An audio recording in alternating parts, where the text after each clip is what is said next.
లేదు. ఉమ్, రేషన్ దేవి అందులో రాయట్లేదు కదా, నీకు రేషన్ కింద నెలకి 5 కిలోలు బియ్యం చొప్పున బియ్యానికి 38 రూపాయలు మేము వేసుకున్నాం. అది ఎలా చెప్తారు? అది కేంద్రం నుంచి వస్తుందా?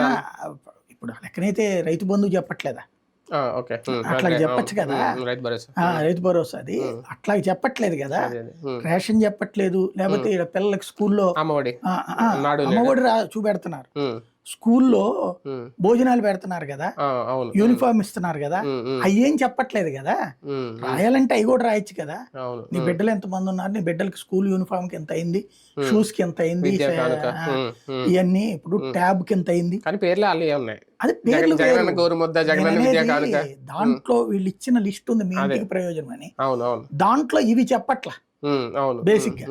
అంటే అట్లాగే ప్రచారం అనుకుంటే అది కూడా చేయొచ్చు కదా. ఇప్పుడు నేను అనేది వీళ్ళిద్దరి మధ్యన కంపారిజన్ ఏంటంటే, తెలుగుదేశం పార్టీ అట్లా చూపించలేకపోయింది. అవును. ఏది మేము మీకు టైంలో బాగానే పెట్టాము భోజనం ఇది అని చెప్పగలుగుతుంది తప్పించి, ఇదిగో వీళ్ళేంటి నీకు ఇన్ని వేల రూపాయలు డబ్బులు వచ్చినాయి మా వల్ల అని చెప్తున్నారు. అట్లాగే తెలుగుదేశం ఏం చూపెడుతుంది 5 ఏళ్లలో, 5 ఏళ్లకు సంబంధించి ఈ వాలంటీర్ అనే వ్యక్తి కారణంగా ప్రతి ఇంటికి ఏం జరిగిందన్నటువంటి ఫీడ్బ్యాక్ రోజు గుర్తుంటోంది.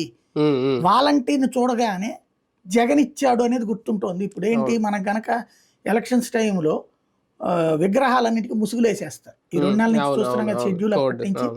ఎందుకని ఆ విగ్రహం చూస్తే ఆ పార్టీ వైపు ఏమన్నా ఆలోచిస్తారు.